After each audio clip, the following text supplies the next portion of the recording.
Being a live-in caretaker, or gravedigger as the cool kids typically term it, for a historic cemetery that has been a part of our community since colonial times isn't all glitz and glamour. Every so often it can be a genuine pain in the neck. Well, more like lower back, but still. You would think it would be pretty cut and dry. Dig graves, bury people, throw away wilted flowers, pick up trash, rake the leaves, keep the grass cut, and lock the gate every night. Sounds easy, right? Well, let me tell you, it is not even close to the real truth. Every once in a while, it can be an enormous hassle. When I accepted this job, there wasn't a useful handbook that outlines your duties as other jobs have. I had a grizzled elderly supervisor who had buried more people than the Black Plague. You would think someone like that would be a wellspring of information merely waiting to be tapped. Well, keep on thinking that. He maintained a firm belief that the best experience was a hands-on experience. I would spend all day finishing a hot and muscle-straining job. Then that night, he would inform me of the easier way to do it.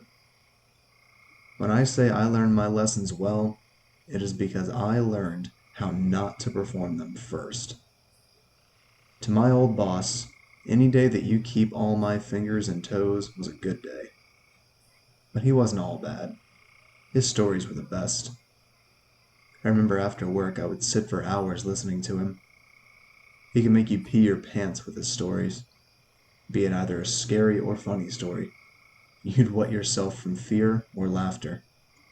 Some stuff like general yard work, mowing grass, trimming bushes, weed treatment, and pest control is simple. Most of it should be done on a weekly basis to maintain the cemetery in pristine condition. To prevent overlapping, you designate specific days for each section of the cemetery. And always remember to exercise caution when performing upkeep in Section 1, as it contains some of our oldest graves. Those duties are so straightforward even a child can understand them. These are also the duties they use when advertising the job. I'll let you in on a secret. Those represent about 20% of the overall jobs I perform. One of the big requirements is you should always remember your manners. Respect all mourners. The cemetery receives visitors daily, who should be given distance when they pay their respects. Avoid using loud equipment and/or tools entirely in that section while funerals are in session. With that in mind, new plots are to be dug at least 24 hours before scheduled funerals. However, 3 days is preferred. New graves have a tendency to whisper, but after 2 days, those voices usually fell silent. If you do hear them, it is best to disregard them, since they tend to ramble on and on about nothing but nonsense. They may have eternity, but I work on a schedule. And let's don't forget about the different protocols. If we discover any signs of vandalism, we're to document the incident and report it to the main office. They will evaluate the proper procedures. If the gravestones themselves are disturbed or broken, report it and mark off the area. Repairmen will be dispatched to correct the problem. Do not disturb them as they work. They are fickle. I think it is because they only work the night shift. Besides, they're blind and mute, so the conversations are always one-sided. Now, if you want lively conversations, go talk to Tim. He's worked here since we only had one section. He is the best cobbled-together group of people you will ever meet. The only problem I have with the big guy is he eats black licorice continuously, and when he talks to you, it's all you can smell. Most people don't have a problem with it, but I don't like black licorice. I even offered him various licorice flavors, but he repeatedly says, "Those taste like medicine." Obviously it does. You've killed your taste buds with years of eating that sickeningly sweet black licorice. I'm surprised you can taste anything. If you ever see him, he looks like he has a jaw full of tobacco. Well, it's not. It's licorice. Other than that, he is a great guy. He'd give you the shirt off his back. If you ever need help, he's always there to lend a hand. Naturally, he will be needing it back after you're finished. Another unspoken rule is, under no circumstances should you read aloud the Latin and Coptic phrases carved into the headstones in sections 2 and 4. Of course, historians always find their way to sections 1 through 4. That's where the prettiest and oldest graves and headstones are located. And guess who gets to clean up the mess they create by reciting an ancient motto or creed while reading aloud the names carved into the stone? I don't understand why the cemetery doesn't limit what can and can't be on the gravestones and markers. I have asked, but no one knows. I guess we're an equal opportunity cemetery. I also guess common sense is not extremely common. Now I know what you're thinking. If you don't do that, you should be okay. And you're mostly right. Except that isn't the only problematic area in the cemetery. If you're in section 3 and encounter a pale woman with a noose around her neck, standing motionless among the headstones, it's best not to engage her. Merely continue doing whatever you're doing like she isn't there. If you have any, spread some sea salt around. Ignore any weeping and or cackling you may hear in this section. We maintain 12 sections in our cemetery. Section 1, the original cemetery, dates back to before the town present was officially founded. We have the distinction of having the founder of the town in the northwest corner of Section 1. You can't miss it. The town many years ago decided to erect a statue on his grave in his honor. It's a nice 12-foot marble effigy.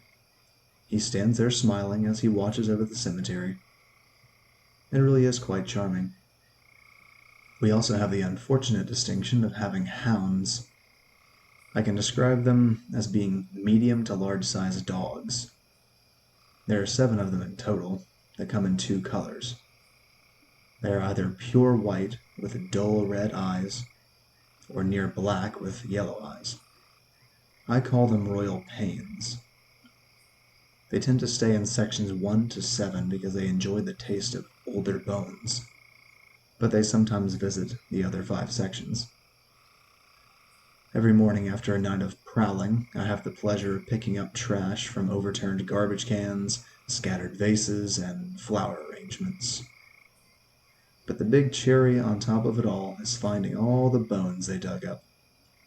These nuisances will dig up a grave, then carry off a choice bone, gnaw on it for a while, and leave it lying. Then, like an Easter egg hunt from my youth, I have to find all of them, and if I miss one, you can bet whoever lost it will let you know it's gone. I remember last year, I spent a week searching through the mud in the small pond in Section 4, looking for a single finger bone. I can only guess one hound wanted to have a swim and dropped it. Thankfully, they only come out a few days a month. With all these different things happening inside the tall, brick-walled cemetery with a double iron-locked gate, we must have a large turnover in our workforce. Certainly not. Sure, a blister or sore muscle is part and parcel of the profession. I carry muscle ointment and adhesive bandages in my pocket every day. Really the worst most will experience are lacerations, concussions, contusions, tinnitus, canities, partial blindness, festering lesions, amputations, memory loss, and sometimes bouts of violent psychosis or even a stray possession. Truth be told, those things could theoretically happen with any job. When I think about it, I must make this job sound like the worst thing ever. No, not really. Every job has its good and bad points. Besides, my job is very important. It's an essential job for society. I understand the average person holds police, fire, ambulance, and healthcare workers in high regard. They keep you from seeing the ugly part of life.